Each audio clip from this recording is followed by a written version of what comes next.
Okay, trying to figure out how to set up Stellar Horizons 2 for the campaign scenario.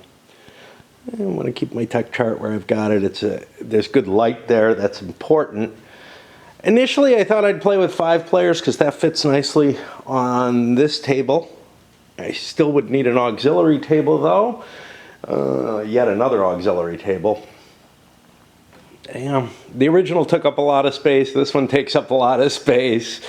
Yeah, you can shorten it. You can reduce, you know, some territories on the map, whatever. But especially with 7 players, you kind of want to have enough room to explore and cover the whole thing. All right. So the first thing,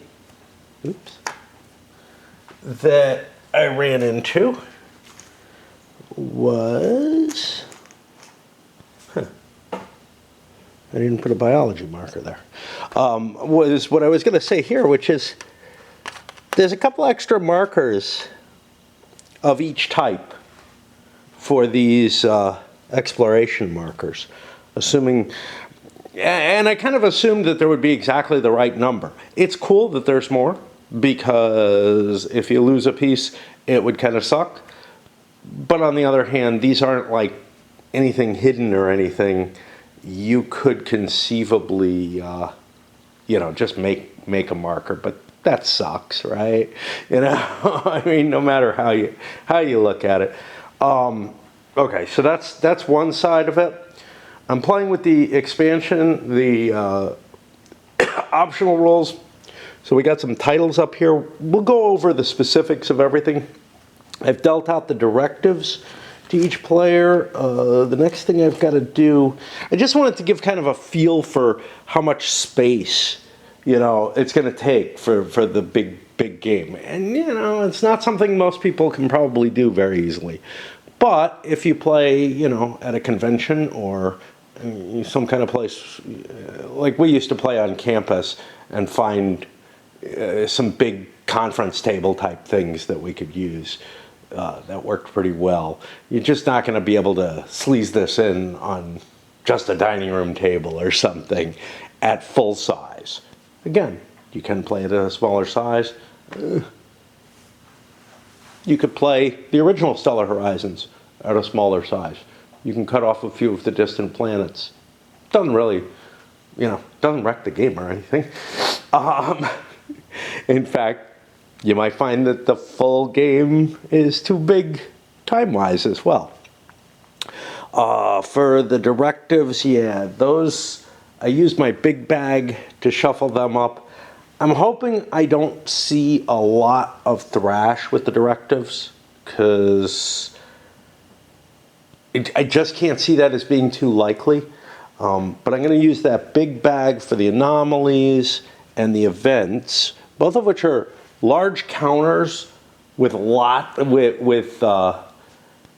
a huge amount of them. So dumping that bag is okay for that. I'm going to put trade goods in here, I guess. And that should actually have me pretty much covered. If titles have to be drawn, that's going to happen pretty rarely. They're expensive and you have to reach specific weird goals for them. I got the different card decks up there.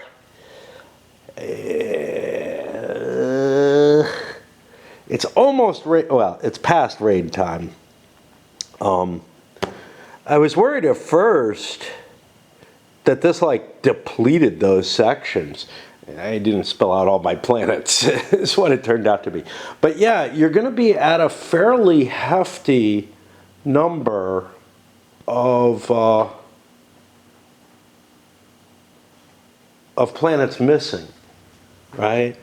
And what that means is your early discoveries are going to be shit in general. There aren't a lot of good planets in there. And that really leads to the question here where it goes,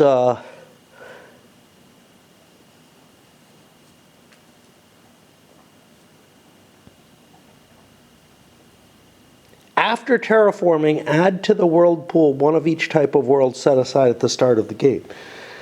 What do they mean? Do they mean after someone terraforms a planet because the pool is getting... This makes the most sense. The pool is getting weird if someone, like, you're beginning to reduce the amount of good planets by terraforming, and I think that's what's intended here. As opposed to after you do the terraforming step, I think every time somebody actually terraforms to any degree, you improve the pool of useful worlds. Otherwise, it's not really sensible. It's like you're going to have a certain odds of finding planets, but very quickly the odds of finding good planets will go up if you do it just after every terraforming step. So I'm pretty sure it's after somebody terraforms, even if it's just a 1 to 2, which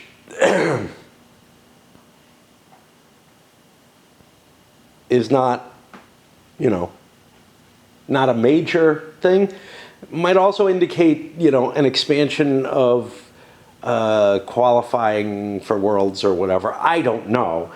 For the most part, it feels a little weird if you move a 1 to a 2 that you'd improve the number of planets, but you're improving the number of planets, the success rate for terraforming from 2 to a better planet type.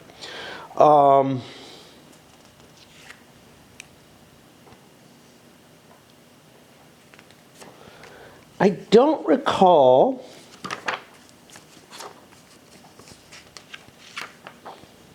see, there's all kinds of stuff that we did not see in the scenarios, and they just don't exist in the scenarios. So the scenarios don't really serve as much of a learning experience for the campaign game. I was hoping to kind of ramp my way up, get a trading scenario, get a, you know, one that used the mining and research rules. There's ones that use the trading counters, but not in the same way. And that's kind of bothersome. I'm looking for the... so here there's the draw trade. The way that this game is the rules are arranged is just horrendous. It is horrendous.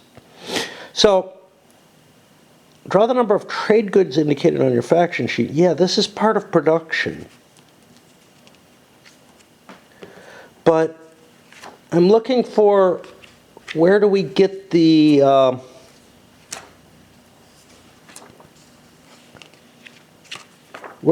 markers for, and when, for demands? Oh, here we go. Trade goods. Like, trade, this rule is not used anywhere except in the campaign, but it doesn't really fit in.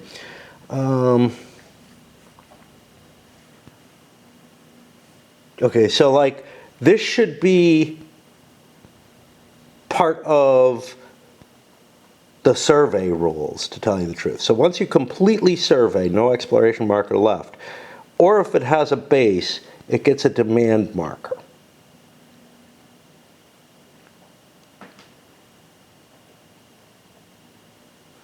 Demand markers in fully surveyed systems, yeah. So those are the goods that you can sell there. Now I noticed something, the consortium here. You can sell trade goods to in systems with other players' bases without paying them. You can sell any number of ships or spaces.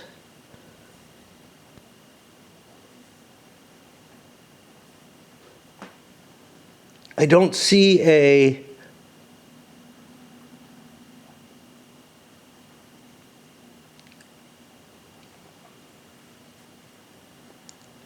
the paying them part of it in here at all.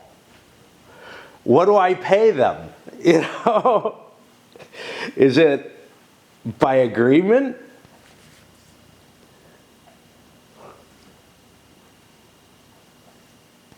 Goods can only be sold with matching demand markers. And no bases. When you sell a good, you can sell any number from ships or bases. After selling, return the demand marker to the pool and replace it. Draw 2, pick 1. There's no transaction limit. You could sell again immediately upon drawing a new marker. Earn cash on the back of the goods. Modified by the world types for goods sold off Earth. Add the distance.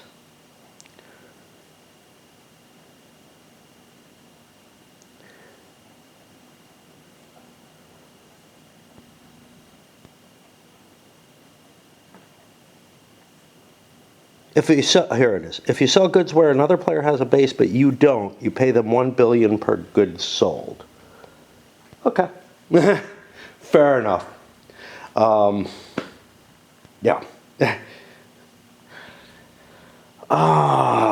And we'll go over more about the setup because I'm working my way through it as I complete. Again, I've got to go play Raid, but I am for initiative. As long as there's no modifiers to it, and I don't see any in play yet, I just threw them in a cup and randomized, essentially. Or one of these pools. I see no reason to roll percentile dice. Like I was saying, oh, you could just roll 1 die. Fuck that. Just throw them in a cup. Why not? There's so many pools in this game already.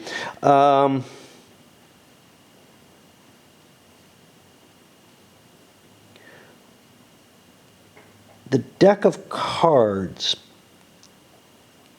Okay, so I am at taking initial cash and tech markers as if performing Earth production. That's something we've never done, so I want to go into that in some detail.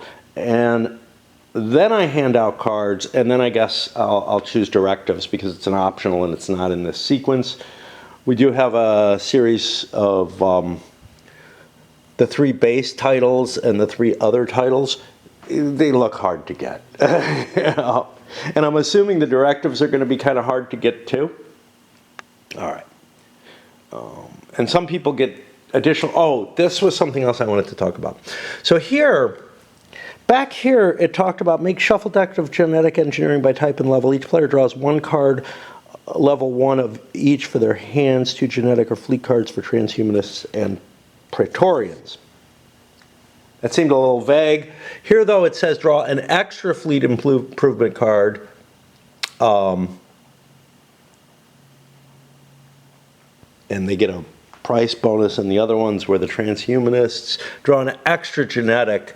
I think they just get 2 cards. I think they get 3 cards instead of, they get an extra card rather than. It's clear from these things. It's not clear from the way it's worded here. But I'm glad it got cleared up. We'll go through each of the capabilities of each of the different groups. That's unimportant in anything except the campaign game. So, which is kind of weird because it's like your ship quality is a balancing factor along with all the capabilities you have. It's one reason why in the first scenario the consortium is like disallowed because they have heavier cargo capabilities, I think. I think they're the ones who, I know it's because of heavier cargo. I think they're the ones who are disallowed. All right, I'm gonna go play Raid and eat something. You know what? After about 9 hours of grinding on Raid, here I am back. And I got an hour before I have to get back on.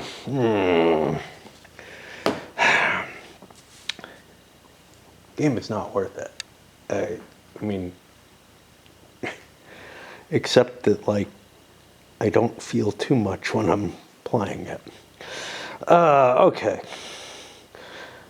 Let's see what our production works out as. Let's do our first production. Earth production.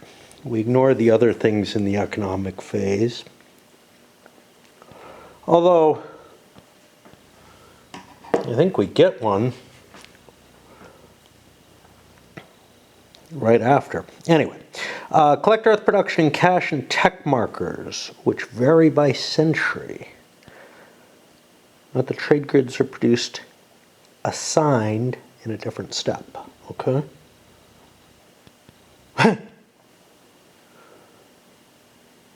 That's not very helpful. This is where it sent me, right? Each player takes initial cash and tech markers as if performing Earth production for 2100. All right? This is really weird because I'm going to have an economic phase immediately. Right? Every turn, there's an economic phase in the campaign. Yeah, but it might not be Earth production. Okay. So this is to ensure that you have some cash on hand for the first turn of the game. Fair enough. Collect production in cash and tech markers, which vary by century. I didn't get any to begin with. Let me just make sure. Yeah. All right. So yeah, this is just a lookup. 2100. I get 28 billion cash. Wow. That's a lot. Oh, but again, it's not on a per turn basis. Like the per turn basis, you're getting like 5 billion a turn in the game. But there's 3, 4, 5 of these.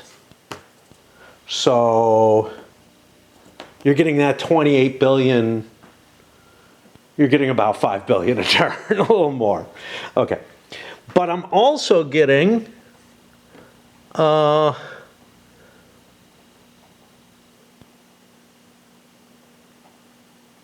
think that's 2 markers, 3 markers, 2 markers at random. So we grab ourselves 2 bio. And I think we start off with like no tech. In all the scenarios you start off with tech, but you know, they've got these initial 1. They wouldn't make any sense otherwise. Physics, I get 3. And it's not going to be enough to get me anything. You could get really lucky and get a 10-point production right at the beginning like this. Look, I got 9 engineering. That's almost enough. $1 billion. And I could buy myself one of these advantages. I'll do that for the rest of them. Significant differences. Like these guys. Okay, these are the warlike ones. Extra fleet improvement card. +1 to combat. Your bases can't be raided. Sounds like all kind of good abilities. The givers. They only get 1 of each tech. They get less money. They have more possible ships, but that's about it. And their ability is you can perform an extra terraforming action, but no tech is required. But that's something that sort of helps everyone. Like, unless I'm off in a corner, I want to look at, you know, so we said the Praetorians, vulnerable settle, no, that's not it. Space is dangerous. When you live trillions of miles from Earth, you can't rely on traditional militaries, so why not take your military with you? Private security, well-armed, take their inspiration from ancient Rome, blah, blah, blah. Okay, they have the best combat ships of any faction. Great. What's the point of traveling to, no, that's not it. Givers. Responding to climate disasters of the, oh, great. It's the Greens of the 21st century. The givers concluded the best way to offset destruction of nature on Earth was to spread it across the destruction, spread it across the galaxy. Unlike traditional conservationists, the givers don't have any qualms about using technology to improve on nature. Deploying terraforming, their goal is nothing short of turning every world into a bountiful paradise. I'm really not sure that terraforming ability is enough to give them the negatives we're seeing so far.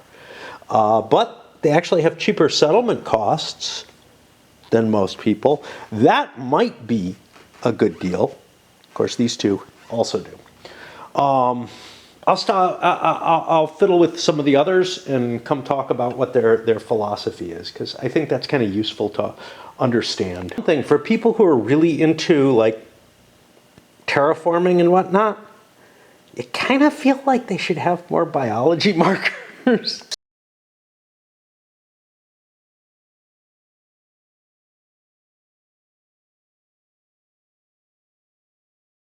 Set, all of them get 25. The consortium and the starfarers get 122. These guys get 322.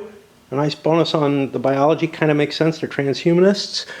They get an extra genetic manipulation at the start of the game, yeah. And each card is cheaper than additional cards would be normally. Let's take a look at them. One day in the future, the galaxy will be full of varied but vaguely familiar beings, cultures, and civilizations. Why not fast-track the process? They're on a quest to change humanity through genetic manipulation. Okay. The consortium. You can sell trade goods and systems with other player bases without paying them. When you draw demand markers, you get 3 instead of 2 to choose from. The trade goods is kind of cool. The other thing, it might be if you have your own little corner of the market that you own, which is sort of the thing with the givers. If they're terraforming a space where no one else is, that's great, but probably people are going to follow them.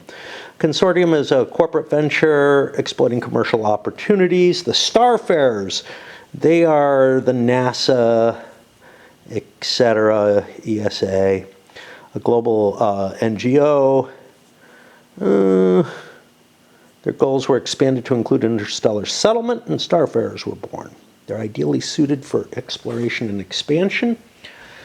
Bases count twice their size for ship range, plus 10% chance of finding anomalies, which might not be an advantage. Reduce the difficulty of anomalies and events by 1. Yeah, that's a good combination, I would say.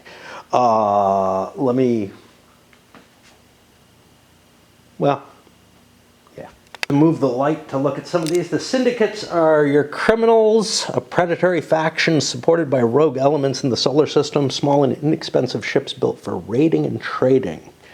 And the true path are your religious. After rolling for raids, you can choose to reduce your roll to a lower result. I don't know how raids work. We went over it because it was in the main rolls section, even if blue.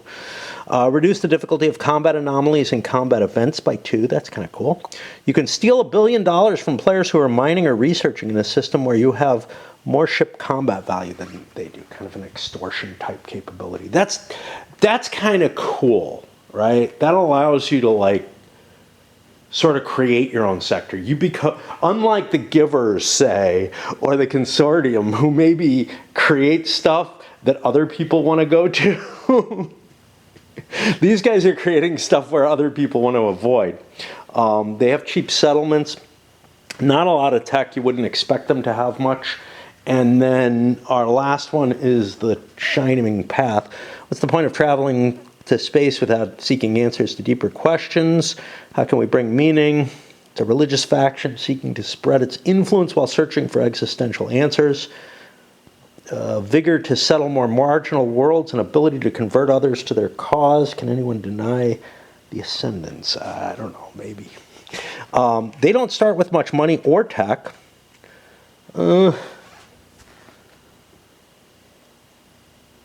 Most have like 5 ships.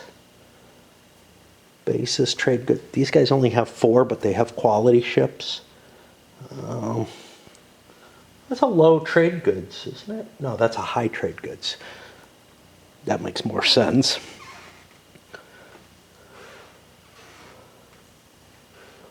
Max bases is a big deal, okay? If you have only a 1 max basis, like these two do, that means that you can't really colonize a lot of areas. And you might have a hard time arranging to get your ships to where they need to be. That can create some, I foresee something kind of weird where you might like build a base so that you can extend how far you can send ships and then destroy that base.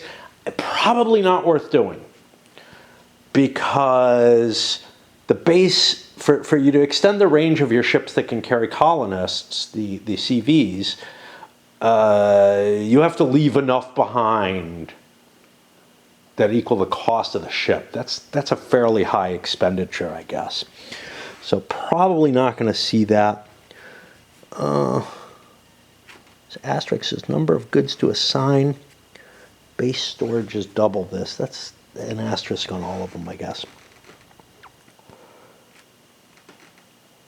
Okay, these are bonuses for production at the bases. After settlement growth in one system where you and another player both have bases, you can roll a die on a 4 or less. You can convert one of the player's settlements to your own, but you can't convert their last settlement at a given base. Again, someone you don't want to be sharing with necessarily. You treat all system habitability at plus 20%, maximum 100%. System habitability, the percentage isn't like you roll dice to see if you survive. It's, you can either live there or you can't. It's just a fixed number. So like if it went above 100, who cares? So I don't know why they need that. Okay. Anyway, we wanted to get a little bit of flavor in there. We have done that step, which is getting that initial cash or tech. And now each player gets one level 1 of each to their hand, except the Transhumanist and Praetorians, who get an extra card. Per player basis, and I could have just set these up in the order I put them out. That would help me for the first turn. On a per player basis, let's look at the Praetorians and what they have. So they have techs here that they can buy. This will cost 9 biology. It gives cunning plus 20% initiative die roll. Okay. And reduce difficulty of anomalies and events by 1. It's kind of cool. Is it cooler than reducing CV malfunction? Or you can buy settlements on Earth and settle systems with 80% habitability or more. Ah, you can't even buy settlements until you get that tech. Yeah, so I can't expand without some tech. So yeah, this may not be worth it as much, but this is worth 3 victory points. Of course, this track is worth victory points as well. I don't remember what the penalty was. I don't think we're going to be worrying about endgame victory points at this early stage in the game. But anyway, CV malfunction -5 for resilient crews. But we compare that. That's an engineering capability. But we can get that -5 for 10 there. This is a better deal. But here's the thing. This costs me, and this must be blue. You can kind of see a difference between those two. I mean, I can, when I put them next to each other, I can. You know, it's like, yeah, which do you choose to do? Get a tech level? Well, the nice thing about the tech levels is if somebody gets ahead of you on them, they're cheaper. That is also true with these, though, if I recall correctly. Although,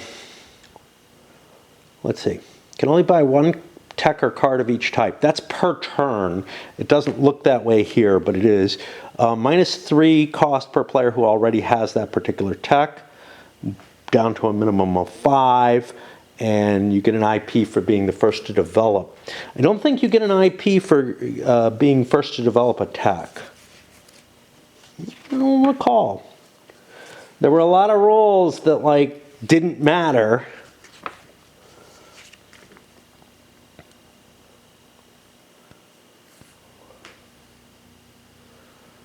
Oh, where's tech?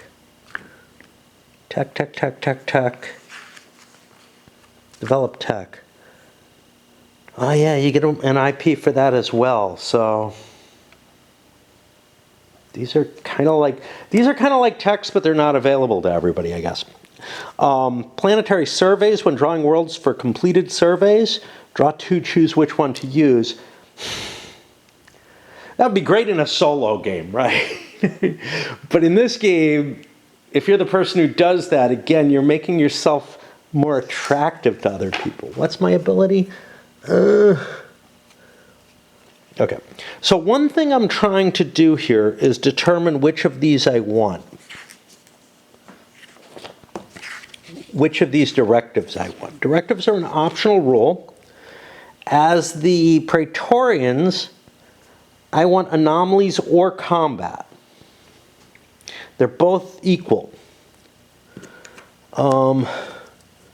This one, initiate fleet combat against the player with the most settlements other than you. Blockade a base of the player with the most settlements other than you.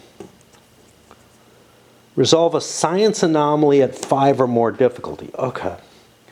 So, one problem here for me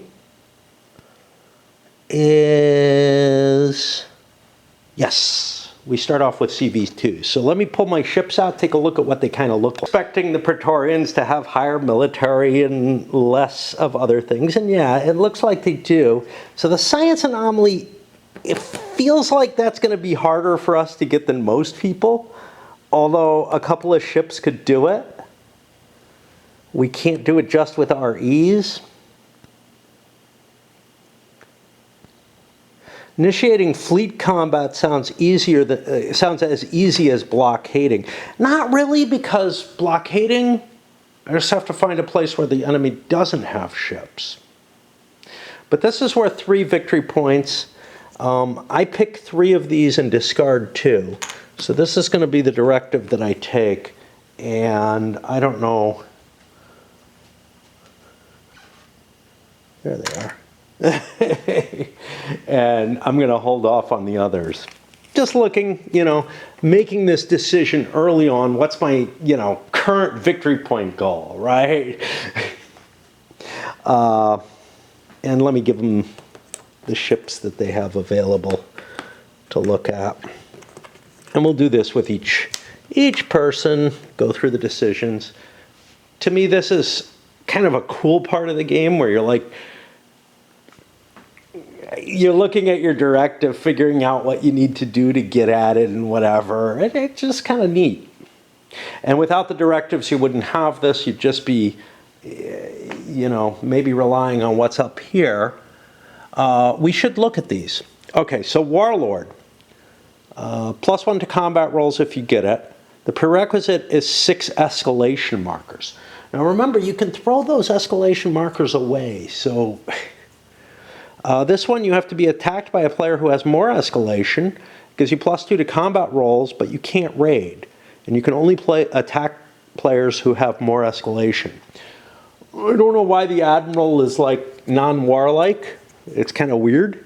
The Chancellor, anyone can buy this. They just have to pay 15 IP. So you got to pay the price as well.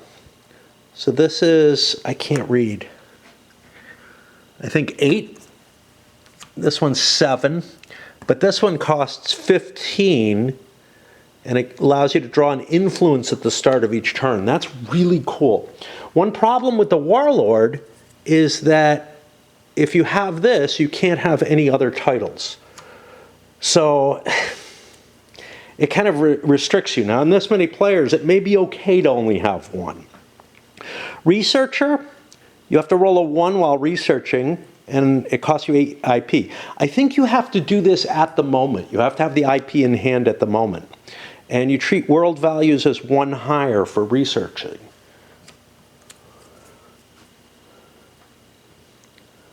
Resolve a science anomaly or event with a 10 or more difficulty. I guess that's a science event.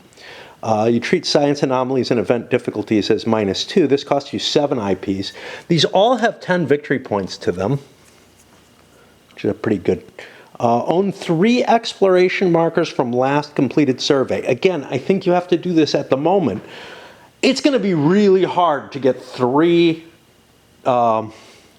exploration markers.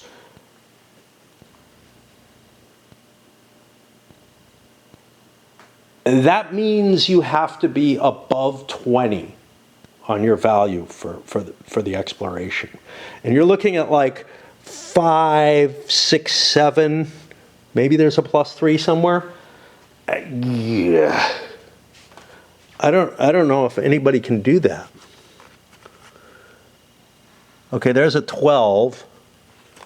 That could get you to 19. That's still not enough. So you're going to need bonuses to your exploration. Now, it's possible to get that at the high end, but this is going to be a really hard one to get. And it gives a +5% chance of finding anomalies. It only costs 7, but I think it's a nearly impossible capability, right? you have to be one of the good races in terms of like the Starfarers who are good at exploration.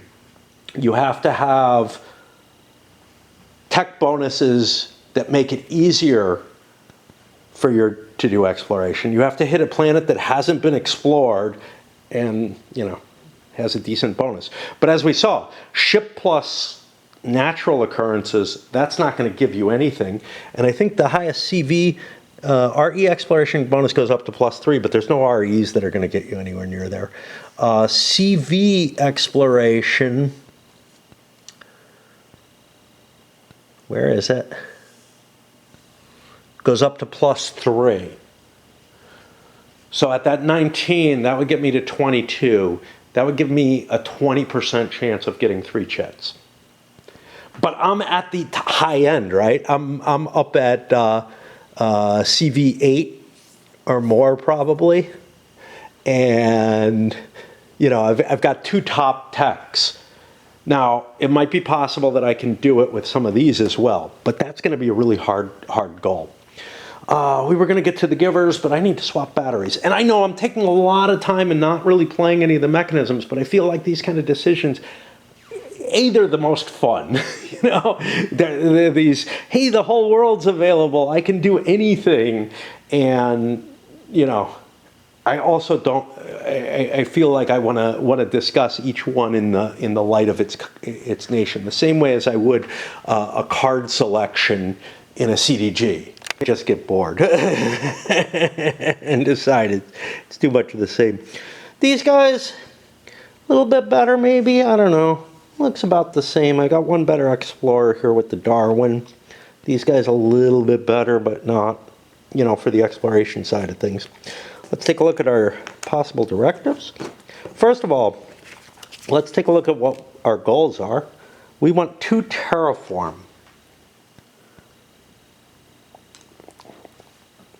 2 terraform directives. I don't see any of those. So I've got a combat, blockade a base of the player with the most settlements. That doesn't sound fun. Sell 3 trade goods on Earth. Sell 1 rare material on Earth. I'm not really good at either of these. I don't know what the mix is going to be in terms of how trade goods show up and whatnot. Definitely not doing this one.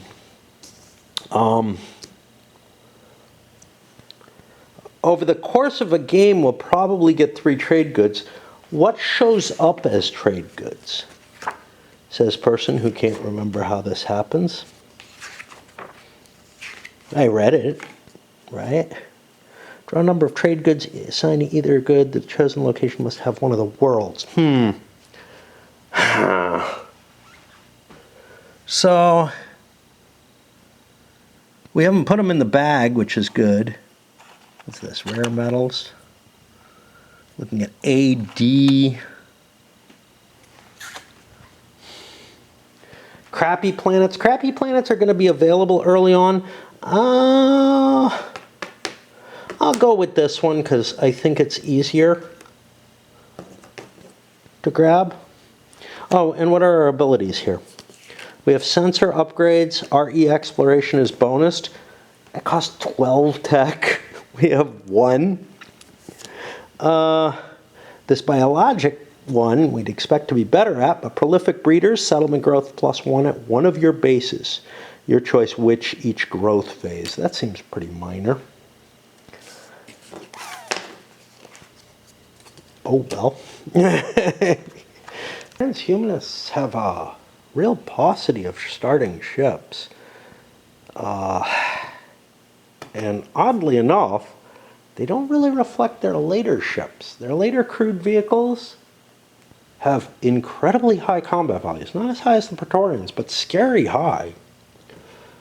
Don't know what that means, because this directive is one we want to do quickly. So let's see what we got here. We do have an extra genetic. Fleet CV malfunction reduced. Cold tolerance, treat PD and L worlds as +5 max population. That's kind of cool, I guess. Except somebody might terraform it. Biology text costs 3 less. I don't think that's cards. I think that's just off here. That's really cool, actually. But now I have 9, so I could afford that. Which would, you know, get me an immediate cheap off here. Are cards considered tech in any way? I'm trying to figure this out.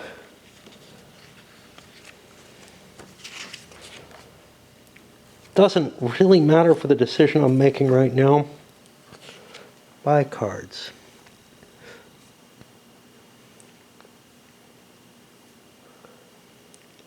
See, they say if you don't buy any techs or cards, you must discard your entire hand and redraw at the end of the turn. Ooh, nasty. Ooh. So every turn, you're going to be cycling through these cards. Interesting. Interesting.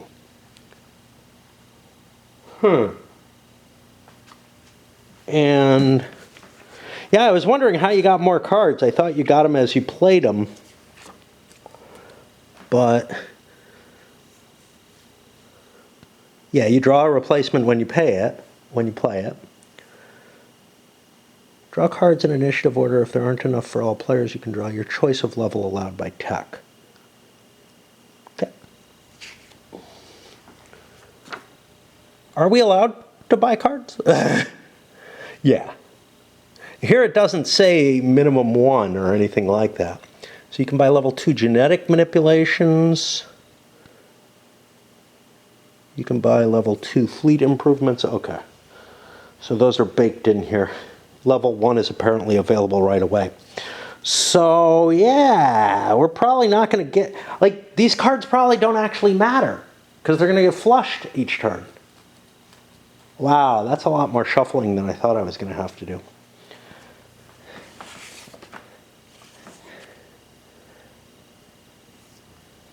Is there like a card buying phase? No.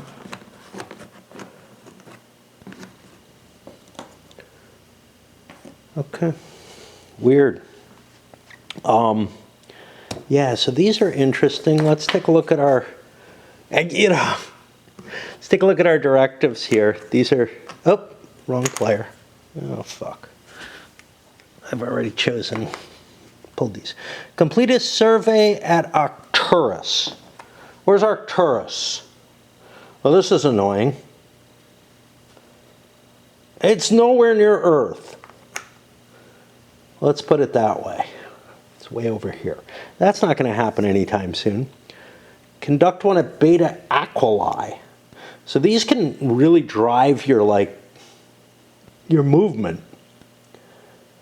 Beta Aquili. That's way over here. That's not going to happen. Oh, combat. Rate a base of the player with the most settlements. I think that's more likely. Am I able to get rid of directives? I think so. I can do any type, but I need 5 of them. Once per turn, you can spend an IP to get rid of one.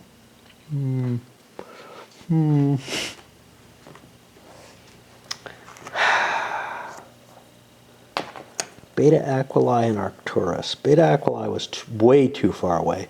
Arcturus. Yeah, that's definitely not going to be able to do those anytime soon.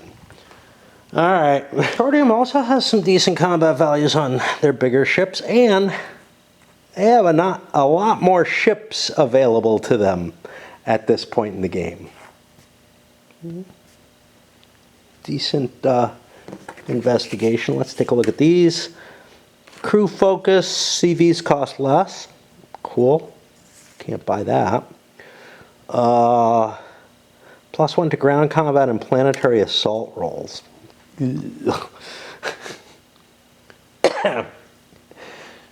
Not really something that I wanted to focus on. And I'm good at trading.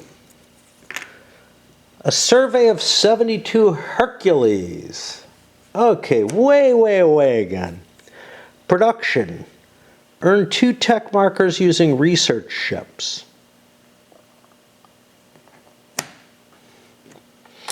That's these. Again, I think that has to happen kind of in one turn. Completed a survey of Epsilon Arendani. That's not that far away. I think I'll take that as my goal. Because survey, what was the other one? I don't know, I threw it away. Is it this? Complete a certain, no.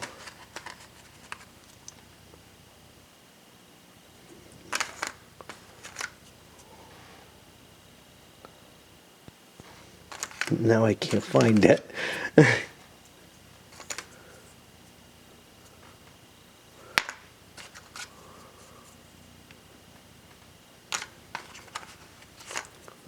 I don't know.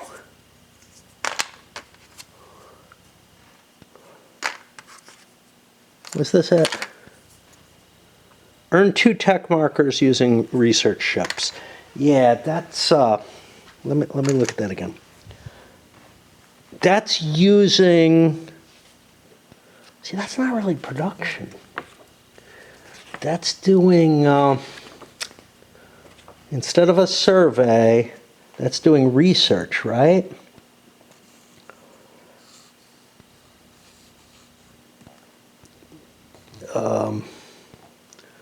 It's exploration, you can mine. Oh, you can only mine and research where you have no base. Pick a world, roll a die. If your roll is less than or equal to the world's research, plus half your ship's exploration. Huh. Oh, this is interesting.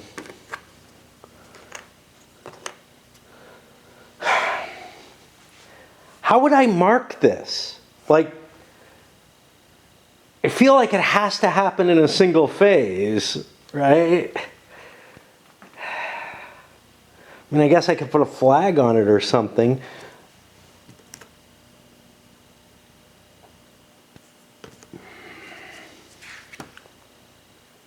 Yeah, it would have to be, because there was the one where you sell 3 trade goods. So how would I earn tech markers? This is no base I control. Pick a world in the system, roll a die. If you roll less than or equal to the world's research value plus half your ship's exploration, earn a tech marker of the type the world produces. Max 1 marker per ship. I have a research ship.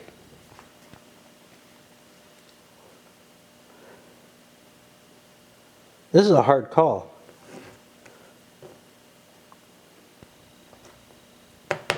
I think I'll keep this one instead, actually. Because it can't be at one time. It has to be over time. And put these here. And, you know, it's going to be hard to keep track of everything for everybody, right? I do this to myself. I've seen a lot of the Starfarer ships in the solo scenarios I've played. He has a lot of tech, which is also very helpful. Scout ships, CV exploration +1, +5% chance of finding anomalies. I don't have that much.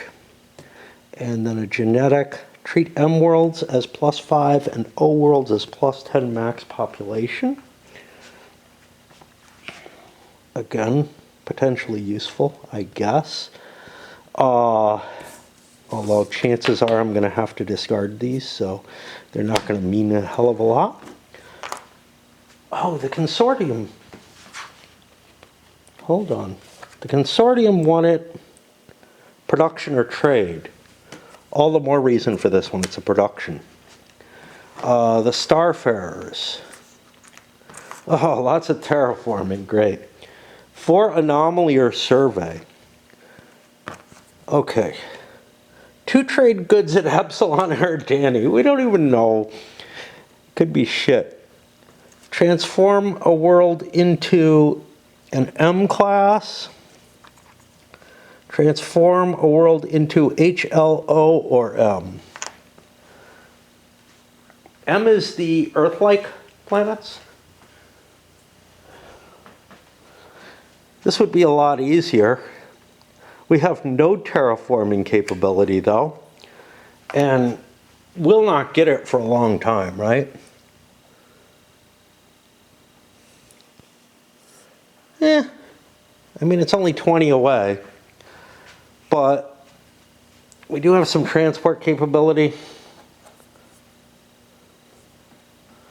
I hate the idea of being forced off this way.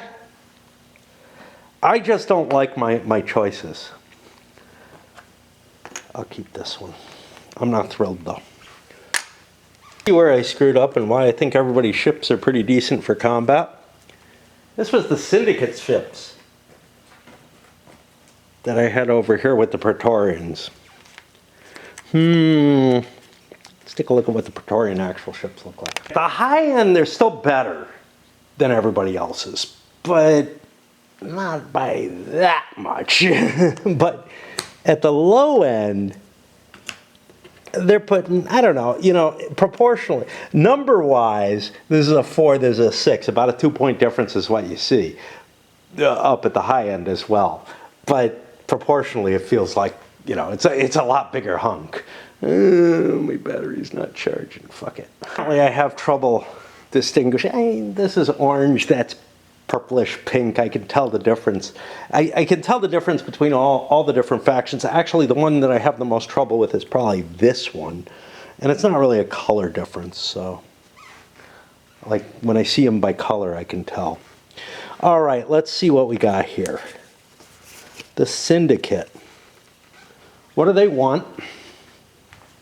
Combat or trade. And they have an asterisk. Okay. Genetics, creative, genetic manipulation, and fleet improvement, hand size +1 of each. Immediately draw up to your new hand size for each. Okay.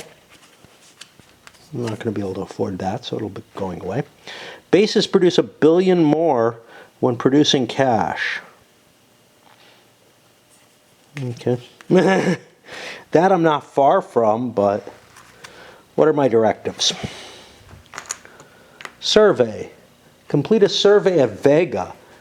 That's not worth a lot, so it must be close.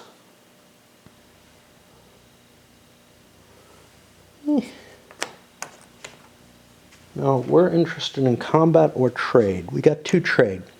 2 trade goods on Earth, 2 trade goods at Barnard Star.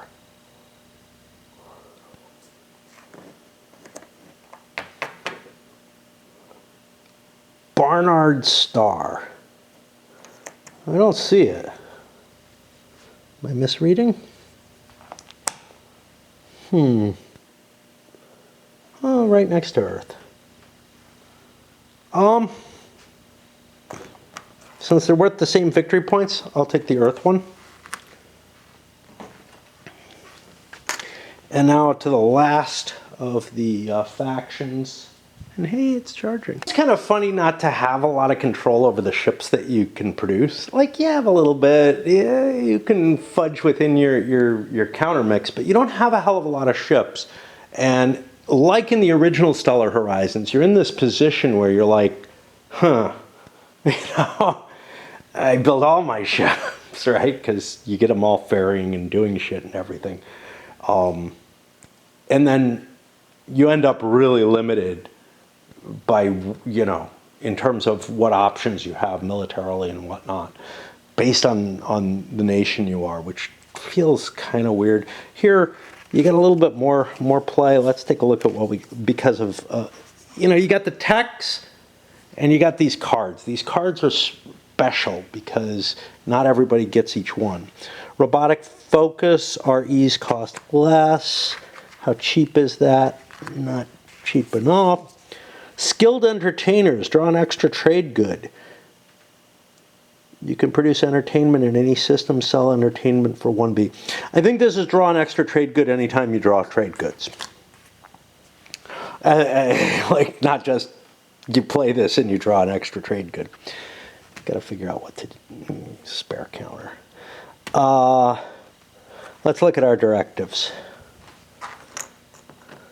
Okay, first of all, production and terraforming, and all we have are surveys. Proikion, really cheap. Probably nearby.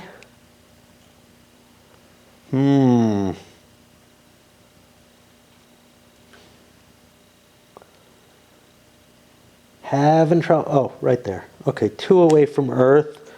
Complete a survey at Sirius, 2 away from Earth.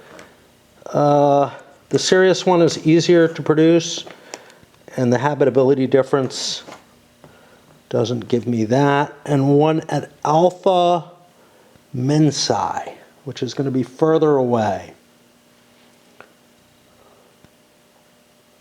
All the way over here. I'll take the Sirius one. This is Sirius. We're not candy. We make you delirious. One of them odd ads out of, I think, the 70s. Okay, so I think I've done the setup. I think I'm ready to start playing. Nobody starts with any ships. That first turn could end up being Earth production. Who knows? But yeah, and I am going to break. After having done all this babbling and thinking, this is sort of the setup time, but I want to get a little bit of play in on this video before I wrap this one up and see how things start. Remember, there's an enforced peace at the beginning of the game. All the way back upstairs to talk about this. Oh, so yeah, I'm playing with all 7 factions. I might end up bailing with a faction and saying, hey, the game's getting too complicated for this many. Somebody's just doing really poorly. Screw them. They'll leave the game. But outside of that, the thing that I really wanted to talk about was, I think the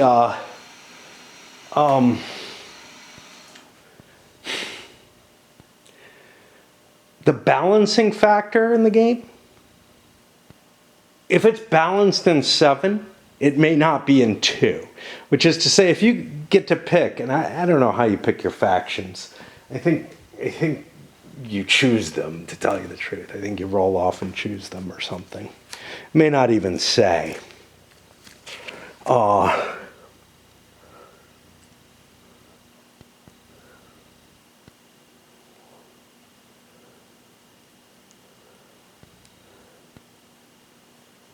Yeah, it doesn't even say there. But something could be very, very different. Like, let's say it's a 2-player game. I feel like if you take the Praetorians, you're probably at an advantage that's kind of unfair compared to the others. And that may be the case across most. So like the Consortium, they have this advantage where they can sell trade goods where other players have bases for free. So they have kind of an edge in a crowded game, right? Where there's a lot going on. It just feels like in different numbers of players, there's different advantages that come to to the powers. And I really doubt that, you know, that the game is balanced across any number of players with any selection you take. And you don't know that I would expect it to be, but I could definitely see, like, if you were playing like a 2 or 3 player game, certainly a 2 player game, disallowing the Praetarians, right? As in, wow, you really shouldn't be those. But there may be others that are you know, that are limited because of the large number of players may actually cause a problem for some of these. I just realized there's something I got to do in Raid, but I'm here what I guess is very, very early Tuesday morning, like just after midnight. That's why I have to do something. But I've had the good fortune, and this happens sometimes when I do something soon enough after release, that the designer is actually watching some of these videos at least, and giving me some comments. And one thing that he mentioned was when you clear out one of these things, you can keep it as sort of a mnemonic device, which might be helpful for some directives or something. I don't remember quite the context. I didn't look at the time link that he gave on my video as to what I was saying. But yeah, and that may actually be in the rules, that you can keep these things so that you know how many you have. It may also have been victory points at the end of the game instead. I don't remember.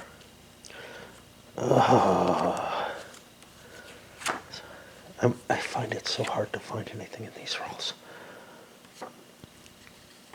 Campaign end, here we go. So each title, each directive, technologies, those are going to be on the board. Settlements, you can count those. Exploration markers kept from last system survey. I bet it's when I was reading through this. Yeah, when you finish, you get to keep one, and that's it. Anyway, I gotta go run down and do Raid. I just realized that, like I said, that it's past midnight, and that means I have to do something, or else I'll get shut out of something. Back up here after that little diversion, which ended up being 45 minutes because of the time change, and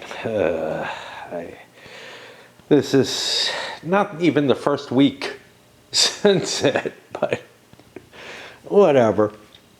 Okay, so economic phase.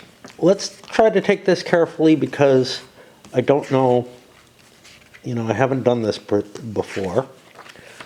Okay.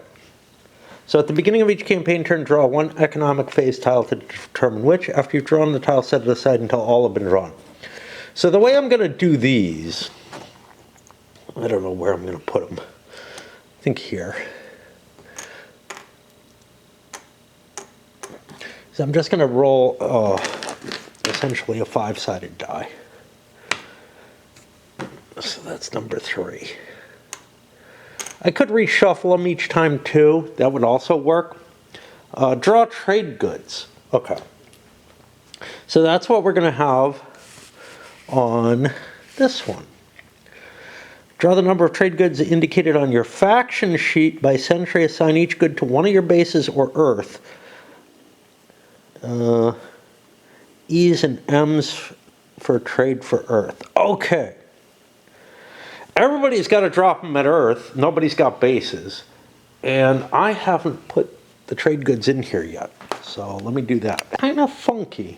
So you draw the number, assign each good to one of your bases or Earth. The Earth trade goods goes here. So I guess players own the trade goods from the beginning. They're not just sitting out there ready to be picked up or whatever. Number of goods that can be assigned to a base is limited by settlements. Storage capacity is double. Earth can hold 10 goods per faction. Each player can have at most 12 goods anywhere. And they can be discarded. Now, what's interesting is Earth wants fine art, ore, and rare materials. Let's take a quick look. Trade goods. So I have no settlements. I think that means I don't generate any trade goods, even at Earth. Which is cool because we shouldn't be able to create them. But maybe I'm missing something. No. Here, this is the trade goods by turn. Yeah, okay. Because if we end up with trade goods here that are fine art or rare materials, that I don't know if Earth can create them. They only create M and E's. Earth and E, no, they only create M class stuff. Okay, so let's pick 2 for the Praetorians and see what they get. All right, we have food and we have an OJ. The OJ can't be taken. I don't know if it should go back in the pool. It's kind of weird because I've taken something out of the pool.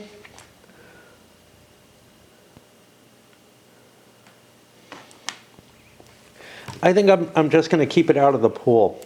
2 trade goods because I'm not following initiative order, which I probably should be. Okay, these are beverages, which Earth produces, and fine art, which Earth wants, but doesn't produce. Transhumans get 2. They get medicine and not. Consortium, ooh, they get 3. Remember, they're the traders, so. I had to shake this up pretty good because I had them all sorted. Okay, something they don't want. And 2 more here. Food and entertainment. 2 here. Machinery and aminals. 2 for the syndicate. Again, these are kind of useless right now. I think they take cargo. I don't recall. To haul. It would make sense because these guys have the high cargo rating. And 2 here, flora. Okay. And I guess the rest of these all go back in.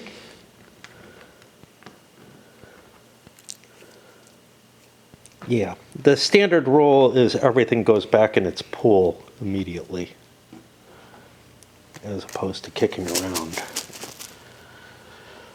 Okay. So that's the economic phase. Now we've reduced transfer markers. Now everybody's flying. And now everybody gets to build their ships. Now this is done in reverse initiative order, which means the Praetorians have to choose first. I don't know how much of a big deal it is. You've got a pile of cash. You may want to keep cash for research, which comes down here, for cards that you're buying, whatever. So I'm going to do considerations with each one. Again, I may go into the thinking for one nation, but it's probably going to be about the same for all of them, because they really are looking at, yeah, we got to explore some stuff, find some stuff, etc. But one of the limiters is what technologies do we want to buy at the end of the turn? We're actually going to get to move before anything else happens here. Now let me take a look at cargo transfer back in the original rules, because we didn't deal with trade goods. To load trade goods simply, yeah, they take up cargo capacity. Okay, cool. Praetorians have a pretty good pile of resources available. To me, that means they're going to be able to tech up a little bit. Let's look at our tech. First of all, bonus on initiative rolls, reduce difficulty of anomalies and events by 1. This would be cool, but I don't know if I want to spend on it. I can spend money to improve my research, though, initially. Planetary surveys, this will cost 9. I only have 6 here, so that would cost me $3 billion to kickstart it further. That doesn't look terribly useful either. Resilient crews, CV malfunction rate -5. Maybe. Depends on whether or not I'm going to buy a CV. 8, I actually have the bucks for this. I think, although I'm not sure, that I can spend a pool of tech on multiple items. I don't have to hit the exact amount on each item. I just have to spend the amount on the multiple. I don't know if it specifies that. I know it talks about going over doesn't give you, you can't get anything back.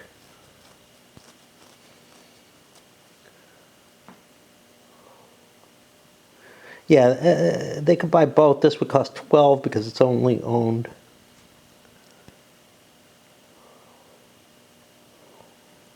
Yeah, it looks like it looks like it from the example, but I'm having trouble focusing.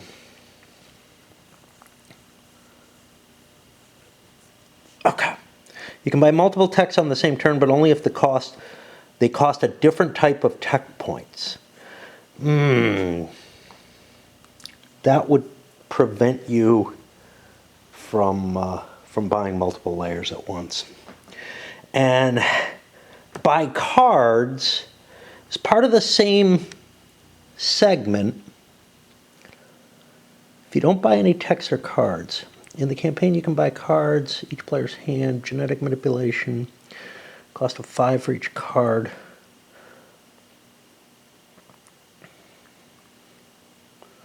Of that same type and level. When you buy a card, place it in front of you. This counts as your tech purchase for that type of tech. Yeah, okay.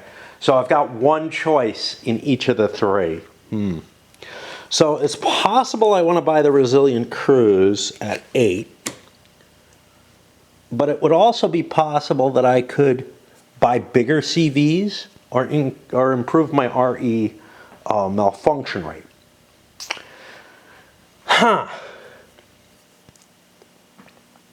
I have a fast CV. I could also buy settlements. Right? No. That's not until I get interstellar settlements. Okay. So CVs don't seem like a great buy. But for these, that'll cost me 15 to buy these ships. That would leave me enough money to fiddle around with other things. I think that's what I'm going to go with. I'm going to buy these 3 ships. Things are going to get kind of crowded on Earth. And this is one of the issues with this game as opposed to the original Stellar Horizons. Each of the spaces is relatively small, it feels. And I think there's going to be some crowding, especially with 7 players running around. We had some places in that game, if I recall correctly, where I felt a little crowded. All right, so that's the Praetorians. I'm going to move them above the line to indicate, hey, I've done them already. I don't want to move them this way. I don't know why. That puts me on the next one is the Syndicate. And again, I've made some thought as to what techs I want to play around with. But yeah, without being able to build settlements, it seems like a bad idea to buy CVs. It seems like a pretty good idea to buy as many of these REs as you can, because they will get you more tech.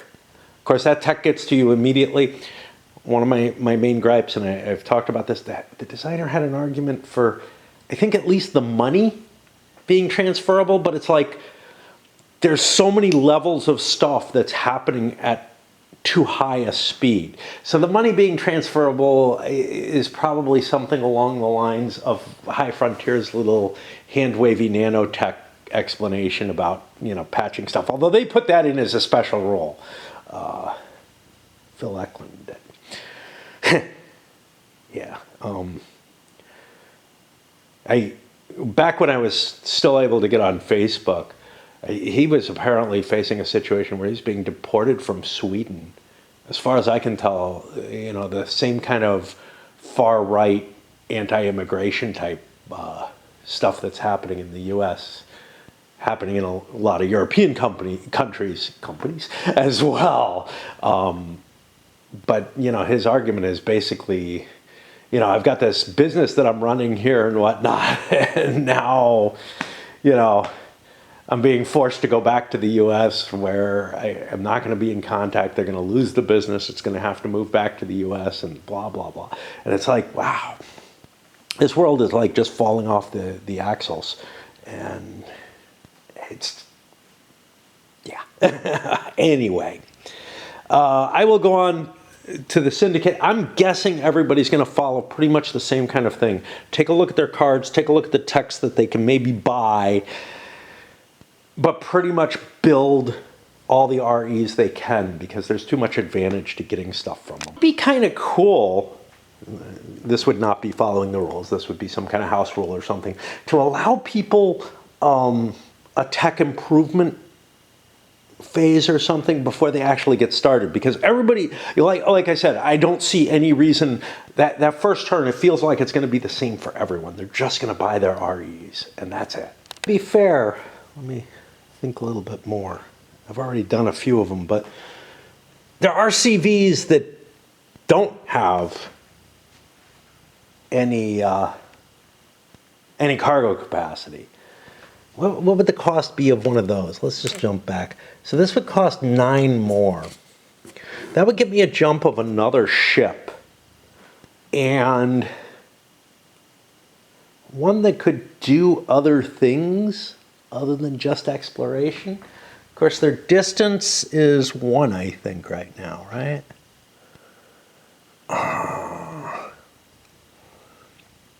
Where's CV range? I thought it was up here.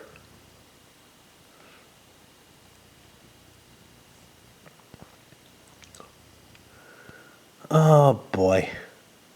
It's such a pain to find these things. I wonder if the check sheet, wherever the fuck that is, I don't remember where that is though, is better. So many booklets to flip through.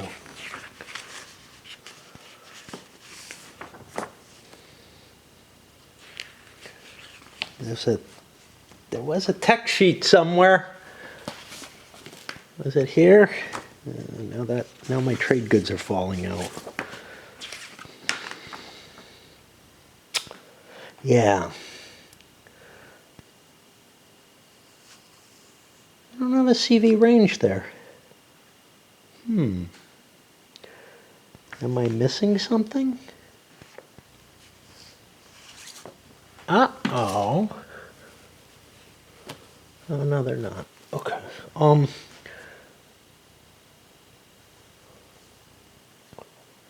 RE range. Here's CV range. Why isn't that on here? Thought this would have everything. RE movement, malfunction, explore, max size. Yeah, that's not very helpful if it doesn't have all the text on it. You have to have this whole board set up anyway. I mean, you need it anyway to deal with stuff, but yeah, that's kind of weird that it doesn't have everything. Okay, well, I think that's useless then. So CV range is only 1. That's a physics capability. I don't know why that's physics, right?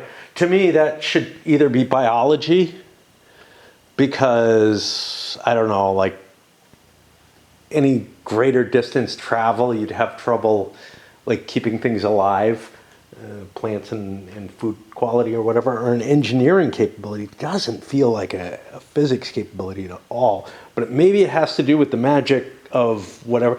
I have this classified as hypothetical over on BGG. I keep little segmentations, just like I do with my playlists. Maybe they don't quite match, but because High Frontier and the original Stellar Horizons feel like they're not like really stretching modern tech, beyond the, this is possible in the next 25 years, right? This is not. And I really should shift this over to science fiction. But in one sense or another, maybe I should put all the space games over in science fiction, right? I'm pretty sure I have Battlefleet Mars over in the science fiction, while that is kind of at the same level as Stellar Horizons in a lot of ways. Yeah, so do I want to buy a ship? Like, this is a big expense. Now, I'm not allowed to attack yet. I think the first turn is automatically no attack, and then it's like 1% per. Start rolling in the campaign after 2,500. No, that's the end of the game.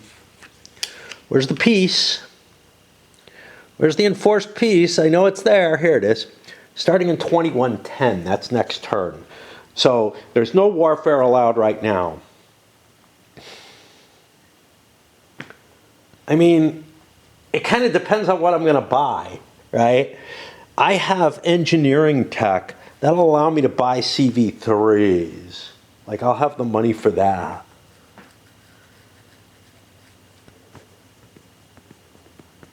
I don't know.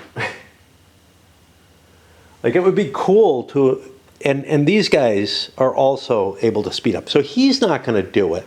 Who was the next one? Starfarers? I'm sorry, the Pirates. They have some engineering tech. All of theirs have some cargo capacity. I kind of feel like it's a waste to buy a ship. And they're not great explorers, so they're not terribly interesting. But over here, I was pulling the Starfarers. They have a ship that maybe they'd want to buy, but that would cost them a shit ton of their money.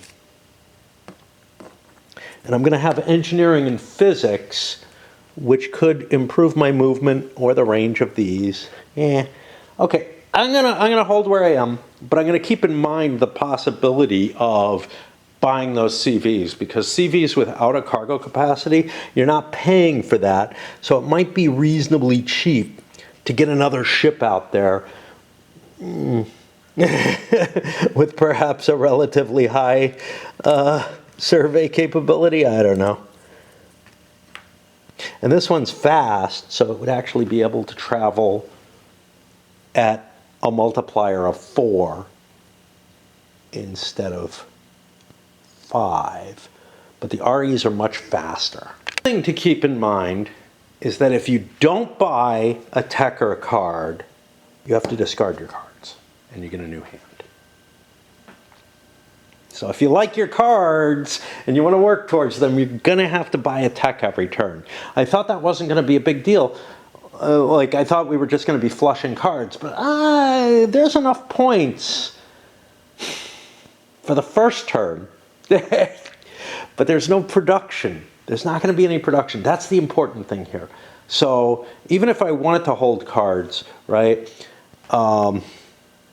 if I spend on, say, an engineering tech to get, well, let's say I spend a physics tech to improve something, it's still going to, because that's going to be the thing that speeds things up the most, it's still going to take 2 full turns after that turn for an RE to get somewhere. So the REs aren't going to travel any faster if I build higher tech for them, which means that I've got to buy a couple of turns worth of tech, or else I'm going to lose my cards.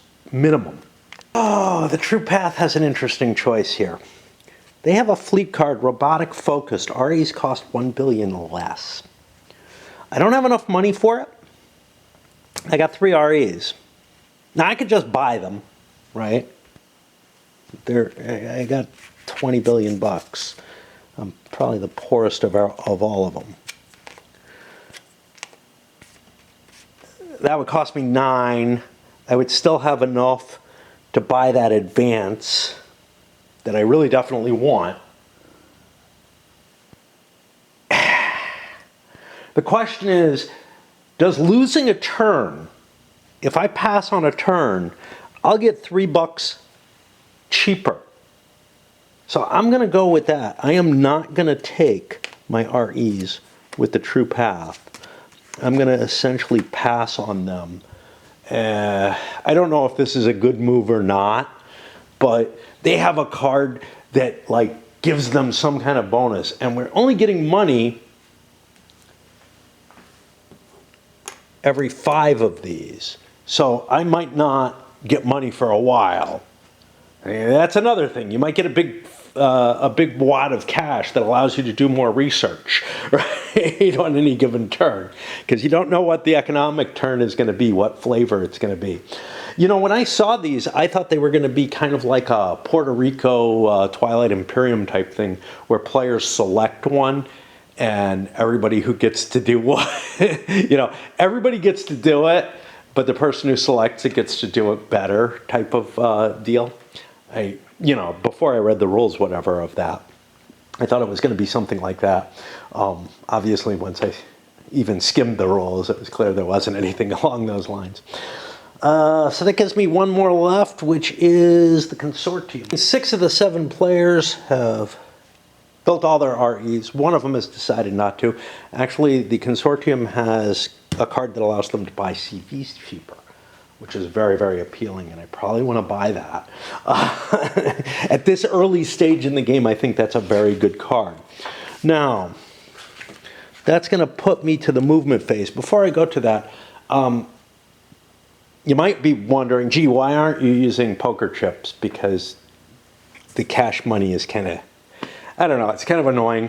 The poker chips, I'm used to using them, but I'm eating up so much table space that, you know, 4 stacks here is a lot less than like, you know, one of these briefcases of poker chips. I wouldn't need all the chips, but I think these will work fine.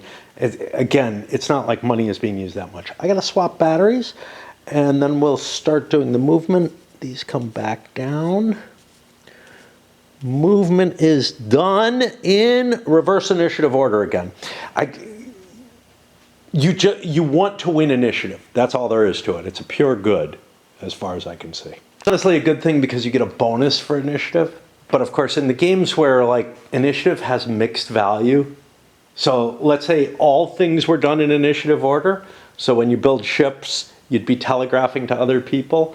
You might want to always go last, or most of the time, but some of the time there might be an advantage, like delivering trade goods or something like that. So like in those type of games, when you get to buy an initiative value or whatever, you'd get to pick which space on the track you'd go on. You wouldn't automatically, you know, winning wouldn't mean you get first initiative.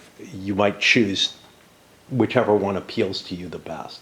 About this, you know, this belongs in the review section, but I don't know if I'll remember it when I get to it.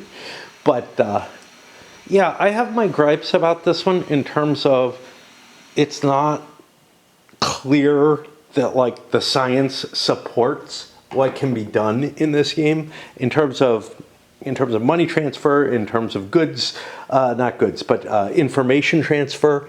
When you get technology, it's just available to all your stuff, you know, to spend or whatever. And you could make an argument that, look, you know,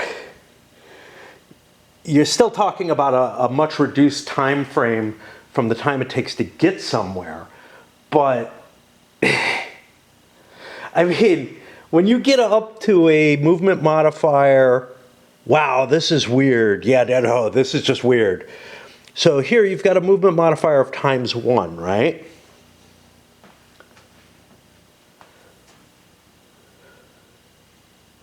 We're at like 8 light years distance at the worst from Earth for Lalande. Turns are a decade.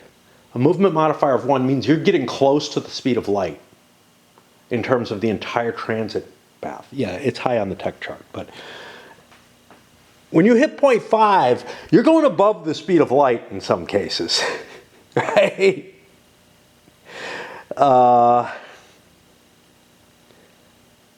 you're talking about being able to travel 8.3 light years in 5 years. Right? Well, no. You'd be talking about being able to travel, because this would still take you a full turn to get there. You're talking about being able to travel, let's see, 12 light years, 14 light years, 15 light years in 10 years. So you're going above the speed of light. Minimum, right? Like, that's leaving no time for exploration and all the other stuff that's happening. So, yeah, there's something weird going on here. But anyway, like I said, one of the things that really appealed to me about the original Stellar Horizons was that it provided me with a believable universe that I don't have to, you know, I love my science fiction games, right? You know, I got my Space Empires, I got my SFB, all that. But all that stuff is like, yeah, the physics doesn't support that. And you can make up stuff and say, you know, wormholes, blah, blah, blah. And maybe it'll work out, maybe it won't. But the nice thing about the original Stellar Horizons was it all fit under the world system. With this one in particular, I find the command and control and communications capabilities, yeah, it would be the thing that I would have liked this game to like break into new space with. How do you handle that? What goes on with that? And I'm just not sure that a player could control anymore the amount of space that you're involved in researching. So like, what would a player be? They might be a spaceship wandering about, which might not be very interesting. But what's really, you know, what pleases me about the game, so that's like this niggling little, wow, I really, really hate that about it, right? Yeah, but this is giving me another opportunity to play essentially a Stellar Horizons style game, which is a lot of fun and was a great design and everything. And, you know, again, it's no worse than the other science fiction games that are out there. It's just, you know, High Frontier, Battlefleet Mars, and Stellar Horizons all rose to and Triplanetary maybe, all rose to a kind of, yeah, this is hard science that could be done within the next few decades, right? Like, you're not making up new science here. But this one I feel like you kind of are, because you've got some level of communications, et cetera, that's just faster than the ships can perform. And more like, you know, I don't know,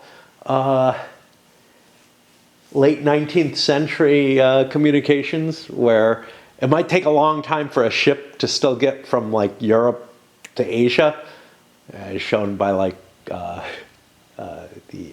Russo-Japanese War. But there were telegraphs and stuff.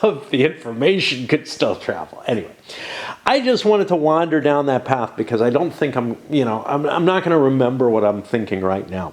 Anyway, let's start our movement. Once again, it's reversed initiative, so we take a look at the Praetorians first. Where do they want to go? Well, they have kind of nothing in their favor, I think, that makes them really want to... I'm going to run out of space when I start having cards face up. That makes them really advantageous to going to any particular places. So let's look at habitabilities.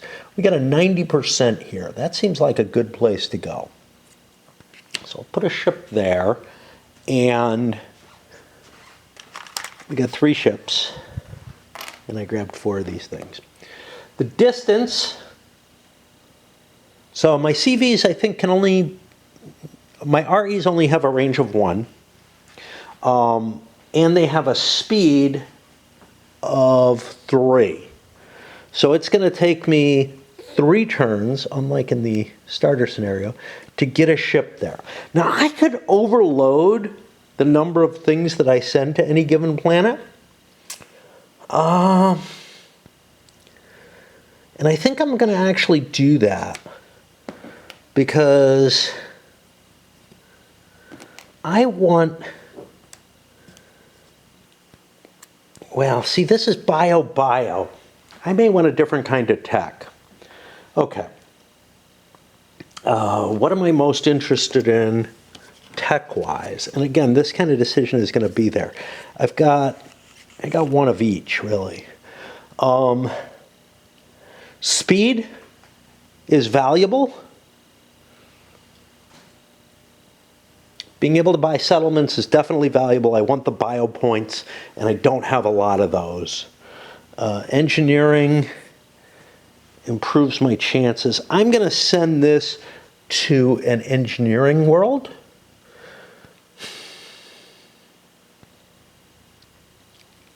Unfortunately, this is a 60%, but I'm probably not going to be able to get that either. So I'm going to send one to there. And again, it takes 3 turns to get to anything adjacent to me. And that's the kind of decision making I'm going to be making for each of the factions as to where they actually send their ships to. Is what are they going to gain? You know, what are they working towards, etc. For colonization, this is the only planet that really works for colonization, but this one gets a little closer. Okay. And I definitely need bio points.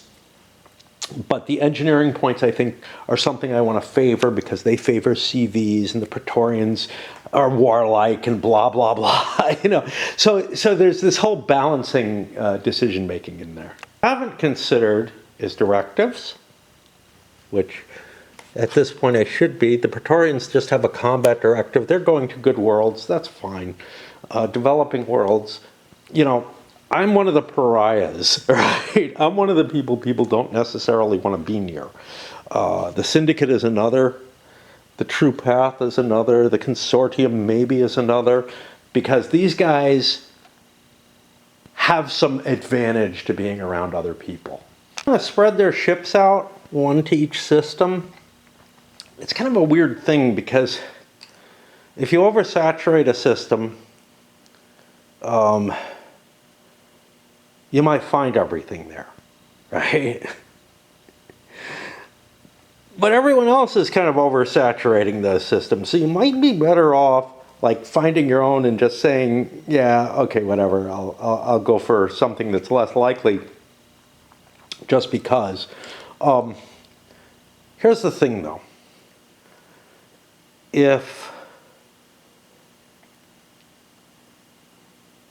the chances of a ship finding anything are relatively low. These REs aren't all that effective.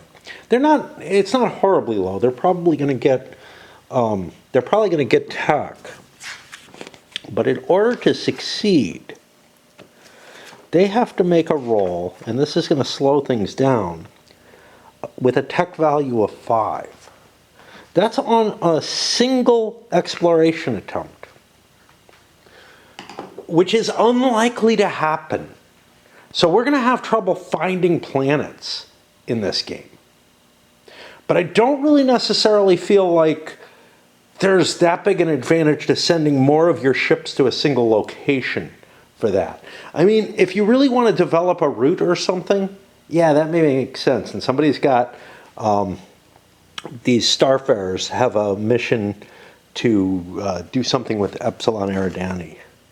A trade mission to there, which is not a bad, you know, it wouldn't be bad to aim in that direction. I've kind of gone further in that direction than anyone else has by actually going to Wolf. Not everyone's going after physics just because we do movement. Exploration, no ships are anywhere where they can explore, so we don't have any yet. And now it's another one of those, hey, we get to do stuff. Now this is done simultaneously. It could actually be done hidden to some extent, I think. Simultaneous could cause some issues, right? Do they give any words on this? Because I'm thinking here the Pax Britannica feeling, which is, I'm going to wait to see where everybody else places their stuff before I do. And that could come to your advantage, not because you get any bonus on the price of anything, but because once you see what they're doing, you might want to do things differently based on that knowledge. Let's see if they talk anything about that. I don't recall anything like that.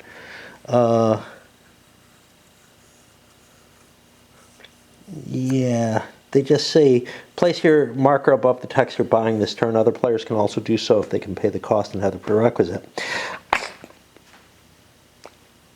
I kind of feel like this needs to be done in reverse initiative order as well, simply because otherwise you're going to have people, and we had somebody in our group, we had a couple of people in our group who were dicks that way, but honestly it is the best way to play. It's that simple.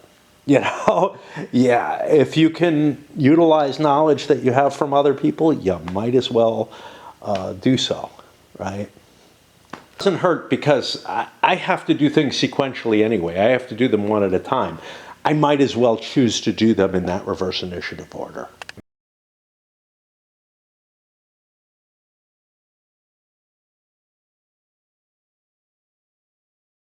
Get to that.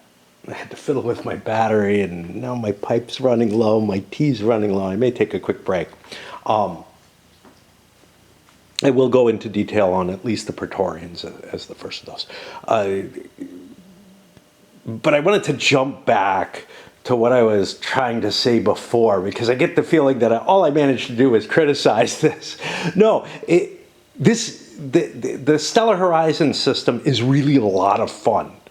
And I may not have gotten another chance to get around to playing something of that nature. And whatever game that I'm, considering or thinking would handle the hard science fiction of this kind of exploration, well, the hard science of this kind of exploration as opposed to a science fiction-y type thing that allows faster than light travel, which apparently this sort of does, and also definitely seems to allow some sort of faster than light communications at some level.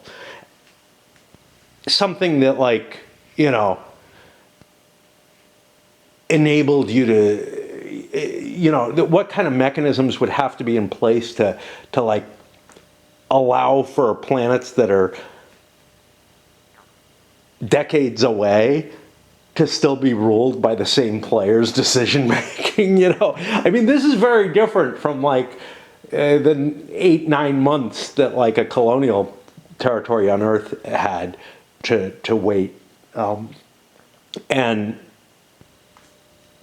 the capability for sustenance and whatnot, you would almost certainly see rebellions and whatnot. But the point that I really wanted to get to was, it's just so cool to come back to this system, because I really, really enjoyed the Stellar Horizons game. I wanted to play it again right after I finished, but I've had a few games that are that way.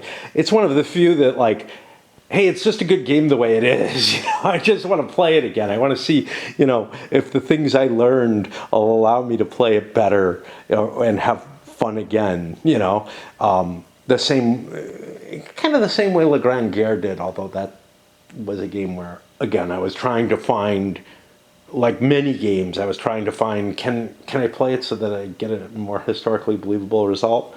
And the answer is no, not without changing the rules. But, games like Invasions, I wanted to play that again, but that was to fix it.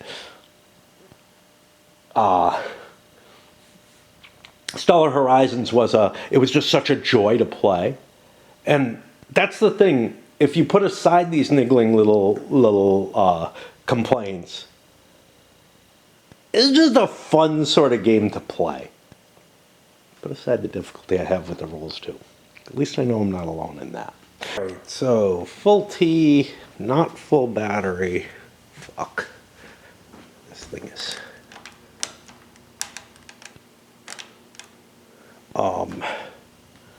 not full pipe, because I went and played my other game long enough that I'm going to have to recharge. But no matter. No mas. Let's take a look at the Praetorians and what they want to do with their money. They have 13 billion bucks, some tech, some cards. Okay, CV malfunction rate. This is one I'd like to keep, but I don't really necessarily want to buy it right away. Planetary surveys when drawing worlds. I don't view this as that valuable because we're all drawing worlds in the same area. If I was off on my own, if this was a smaller number of players, this might be a really useful card. But right now, it's just not. Cunning. This is nice. I would like to do this. It costs bio.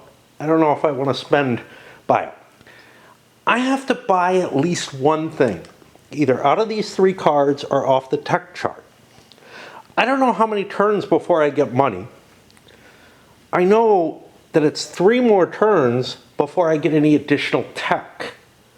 So I kind of don't want to buy a lot of stuff, right? And here's what I was thinking was like, oh, I could buy this ship, right? For $9 during the shipbuilding phase, maybe next turn or whatever. But I kind of want to keep a couple of these cards, right? So, if I don't buy the Resilient Cruise, I could improve my RE malfunction rate. This one I'm not going to talk about because I'm not ready to buy the ships I have with the money I have. This I could pick up with the chips I have, and it would get a card in my hand. It would get me a victory point. Yeah, it's only 1. Cunning is kind of nice in a lot of ways. It's worth a whole lot of victory points, and it would only cost me 3 billion to get. The alternatives would be being able to start settling, which, yeah, that would be nice too. Or CV, but not until I get CVs, or CV malfunction rate improvement. Again, maybe not that big. And then I only have 6 as well for this, so that would cost me 4. I could improve my movement rate, not important because I sent all my ships out. Long distance probes could be useful, but I got plenty to look for where I went. And also my range is only 2. That's not too bad. Wait, that's what I was looking at. CV movement modifier, again, I don't think I can afford CVs yet. So what I think I'm going to do is I'm going to spend these 6 and 3 of this, buy this Cunning card, and call it there. Yeah, I could buy more tech, but I don't want to because I don't know when I'm getting money next, right? And I know that I'm not going to get tech for quite some time. So that's my thinking for the Praetorians. Is everyone going to think that way? Probably, because you know, being one person, I suffer from the worst kind of groupthink possible. But I'll jump in if I see anybody do anything different and catch us up to wherever we are. Next one is similar, is different in a similar sort of way. Oh, this guy gets a genetic 1 to replace the one that he just threw out. Gifted artists, draw an extra trade good. You can produce fine art in any system except Sol, and you sell it for more. Sweet. Okay.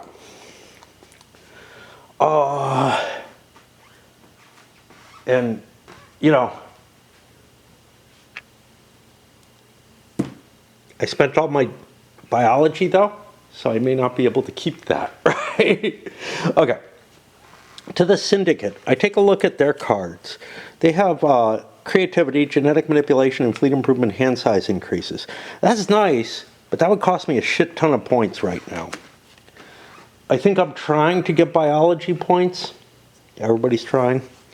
My fleet card bases produce more when producing cash. I'm not going to have bases for a long time. So I probably don't want to do that. I don't have a lot of tech. I could do a couple of things. I could just pass here, dump my cards, and I think the cards I dump get shuffled back in. I'm not sure of the ordering for that. If you don't buy any debt, you must discard and redraw. Shuffle discards back in at the end of the turn. Yeah, so I don't get to, I don't get my same cards or anybody else's same cards in there. They would just be discards that get shuffled at the end of the turn. That's a possibility. Another possibility, though, that I can do something that's useful is I can spend 10 to improve my RE malfunction. And that'll get me 5.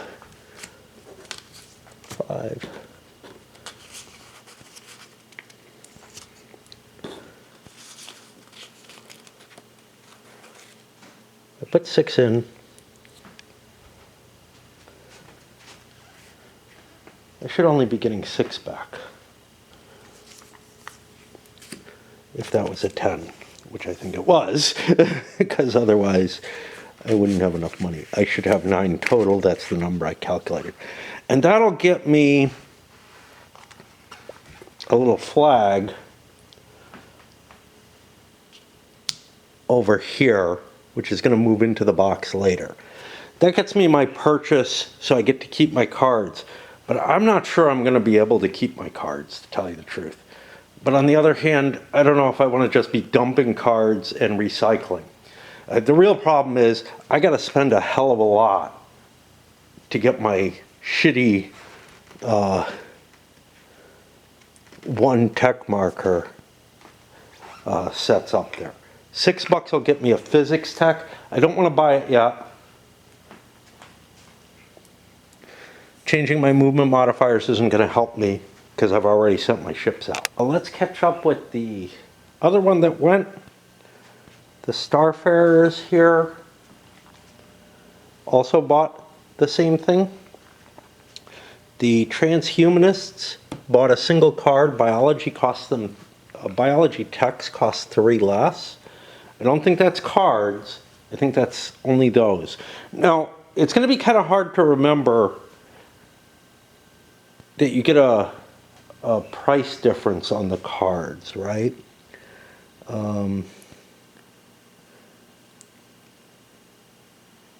Oh, you don't. You don't. There is a price differential on these techs as well, but not right now because everybody's going kind of simultaneously. They're just declaring their techs in reverse order. For the givers, they have very little tech. They could just say screw it. But they have one they like, the sensor upgrades. That costs 12 physics. I'm going to spend 11 and pick that card up. That's the card they want. That's going to give them an REs are going to be a +1. So they're going to find more. They're going to get more tech off of it. So their little economic engine works a little bit better. And this one's also nice. It's an engineering one. Unfortunately, I probably am not going to have the tech to do that unless we get another Earth production. He managed to buy at least a tech. One more bought this. Let me see. Talked about the givers, I think, what they did. Over here, these were the guys who their strategy was based on getting their RE cost down. So, yeah, they wanted to play that card, obviously. So now, these 3 have achieved a tech for the first time. Players who buy a tech that no player owned at the start get an IP for being first. And yes, I got a confirmation that the IPs are indeed just points there where it says a little bit of reasoning. By the way, it's worded differently in different places, made this clear. So, these guys have one. Now, what can I use this shit for? The Syndicate has one. And I don't know why they're like a drawable in the back. And the Consortium has one. What can I do with IPs? I can buy these. That I know. But there's other stuff I can do with them. Influence.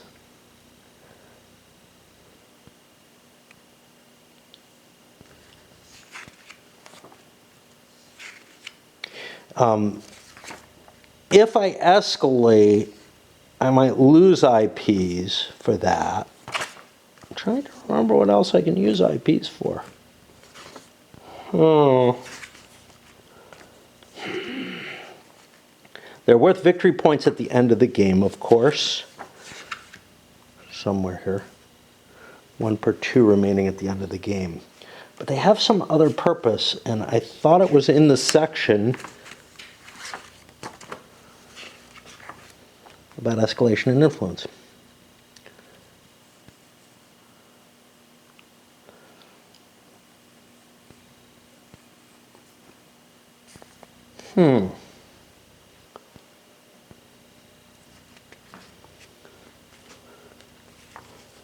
I thought there was something other than titles I could use IPs for.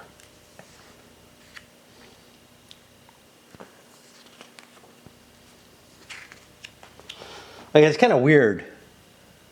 Where was the expense one? This one costs 15 and gives you 10 victory points. But it's worth 7.5 victory points on its own. You get IPs for anomalies. I thought there was something you could spend IPs on.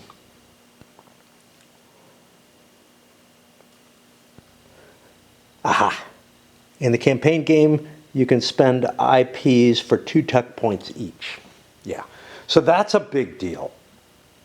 So those IPs that we got for being the first in this tech, the interstellar component design, which gives us a reduced RE malfunction rate, will get us, we have a couple more points for each of those for tech at this point. Next turn. That's going to get us to shuffle any discarded cards into decks. Nobody had to discard.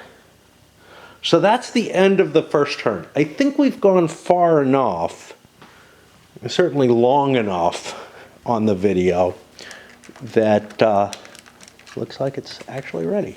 That I want to load this one up. I'm not sure, because it doesn't feel like I've done anything, right? I'm back, though, at the top of the turn on the next economic phase, and there's stuff I can do video-wise that it makes this, or not video, but on my raid, and the other game that I'm playing, which I'm trying to take care of at the same time, that'll get me, that'll drag me away from playing this. I really wish I could be awake during the daytime.